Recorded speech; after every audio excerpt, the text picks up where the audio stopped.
Thank you, everybody, for coming to the Aaron Torres Podcast YouTube page. If you could do me a quick favor, see that little subscribe button at the bottom of your screen? Go ahead, click that subscribe button. Really does help our channel grow, our audience grow, and I really do appreciate it more than you know. So click that subscribe button. Appreciate your support. Now, here's the video that you came here for. Bring it up because there are two topics that I want to get to. The first topic that I want to dive into, I want to talk about something Mark Pope said earlier this week. So Mark Pope, Kentucky, I think they put together a hell of a roster, right? Mo Diabate, Jaden Quaintance, Reese Potter, excuse me. If you missed the Reese Potter interview earlier this week, go back and listen. It was really fun. A lot of articles being written off of it, all of that. We're waiting on Otega Oweh, but as I just said, I kind of think he's coming back. Anyway, bring it up because at Kentucky, Mark Pope, as we're kind of waiting for this Otega Oweh news, he did do kind of a late season press availability, or late spring, early summer press availability now that his roster's mostly set. I thought it was interesting. He covered a lot of ground on a lot of different players. We might do a separate segment at some point on some of the stuff he said about some of his players incoming. But one thing he said that really caught my attention, I loved a comment that he had about the state of the program and what he wants it to be, okay? So the comment stemmed from, of course, we all remember, what was it, about 3-4 weeks ago? This crazy report comes out that Kentucky spent $20 million on their NIL budget. It was obviously ridiculous. We talked about it at the time. Well, I bring it up because Mark Pope was asked about it. He had a very funny response, but then he said something really interesting about the job and his responsibility as the head coach that I enjoyed. Let's take a listen to Mark Pope first joking, but then talking about his responsibility as Kentucky head coach. This upcoming season, what you guys put together and signed for the first time, re-signed from last season. What's the, you say, NIL valuation of your current roster? It's close to $200 million. We would like to win at everything, guys. Like we really would. This is the flagship program in the country. And so I'm fully on board with all of it. We want to play the hardest schedule. We want to play the best teams. We want to win the most games. We want to have the best players. We want to have the highest NIL. We want to have the coolest uniforms. We want to have the most media attention. Like, this is Kentucky. And we're going to do this the very best we can. And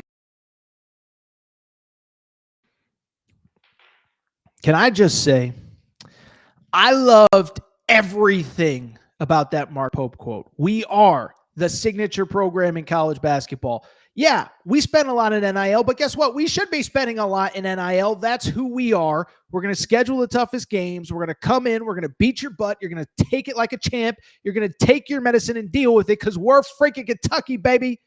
You know what that got me fired up to say? Oh, you don't even need me to tell you. First of all, make sure you're following our Torres on UK account, but you already know. Hope and Pope, baby. Hope and Pope. Get your t-shirt, AaronTorresOnline.com/merchandise. By the way, we have a couple back orders that are hopefully getting filled this weekend because those things have sold off the shelves. In all seriousness, though, I love this quote. And it was funny when I heard it. You know what I thought about when I heard this quote? I was thinking about when Mark Pope got the Kentucky job at this time last year. It was 11 months ago now. It was 13 months ago now, excuse me. It was middle of April. But even when that Kentucky job opened on that Sunday of the Final Four, we all remember where we were. I remember saying at the time, people were asking me, who's the best candidate, Torres? And, we did our list, and we had some names that were realistic, maybe some that weren't. But what I said was, I don't care who gets this job. I don't care if it's Scott Drew. I don't care if it's Dan Hurley. I don't care if it's Billy Donovan. I don't care who it is.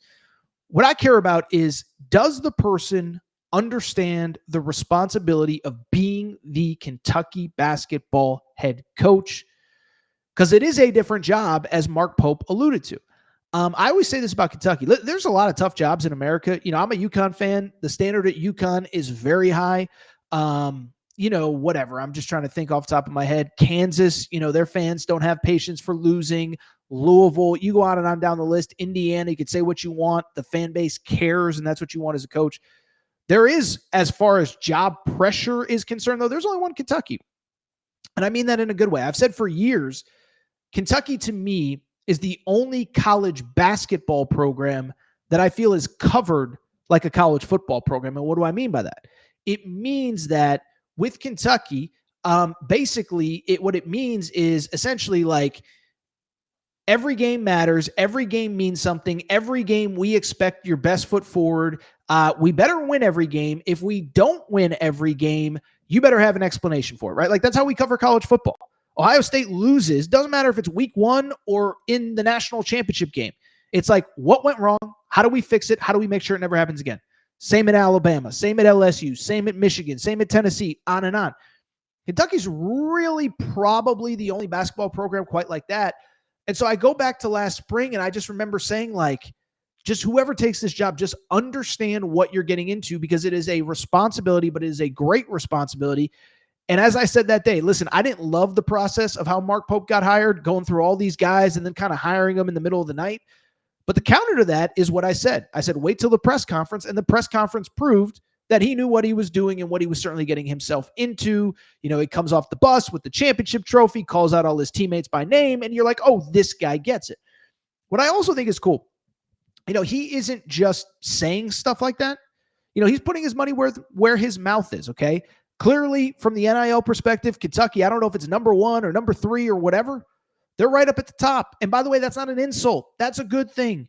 That's where everybody wants to be. That's not a bad thing to spend NIL money. It means that your fans care and your fans are supporting you and your administration is supporting you. You know, media coverage, yeah, there's no doubt. Top, you know, a lot of people talk Kentucky. Scheduling, that to me is the most interesting thing because Mark Pope's putting his money where his mouth is. Now, I know some of this is baked into the schedule, the Champions Classic. You know, the Gonzaga series has been on the books. The Indiana series was on the books before he got there. But the counter to that is also that as far as the schedule is concerned, he's starting to put his own stamp on it as well. And he's not backing down from competition. The St. John's thing, listen, like they're playing St. John's. St. John's going to be a top 5 team. You know, like I'll defend Mark, but not defend, but I'll give Mark Pope credit for this. Like, yeah, it's really nostalgic and yeah, it's really cool. I also think he understands, like, we also have to win that game. If we lose to Rick Pitino, that ain't going to be good for my job, my blood pressure and whatever. And like, nobody's going to be saying Mark Pope needs to be fired, but it's like, yeah, he's your former coach and it's the 30-year anniversary of winning a national championship. But the expectation is not to go down to Atlanta and lose that game. So I give him credit for scheduling that game. That's obviously a game that only happens because of his relationship with Rick Pitino. And I'm so glad it's happening. I love the charity exhibition with Purdue. And he talked also about scheduling where he basically said, yeah, you know, like we want to play everybody. We want to play everybody that we can in conference, out of conference, do whatever we can. And that game right there, I think is going to be a great litmus test and a great barometer. And it'd be easy. It'd be easy to play some D3 school or play, you know, an exhibition season, another, you know, low major school, whatever. But he said, no, Purdue might be the number 1 team in the country. You know what he said? He said, Aaron Torres has Purdue. Who does Aaron Torres have as number 1 in the country right now? That's who we want to play in the preseason. I'm being sarcastic, but the point I'm trying to make is Purdue is a really good team going into next year. And Mark Pope says, why do we got to wait until the Louisville game in the second week of the season to challenge ourselves? Let's go ahead and put the toughest game we can on the schedule. And oh, by the way, it's going to be great for the fans. Listen, I've been to Rupp Arena. I've been to Rupp Arena for big games. I know how great that place is going to be, even if it's an exhibition. That's going to be one of the best environments we have in college basketball all year. And it's going to be in October for an exhibition. So, you know, I just give Mark Pope so much credit because to me, sometimes you take a job like this and you don't know what you're getting into.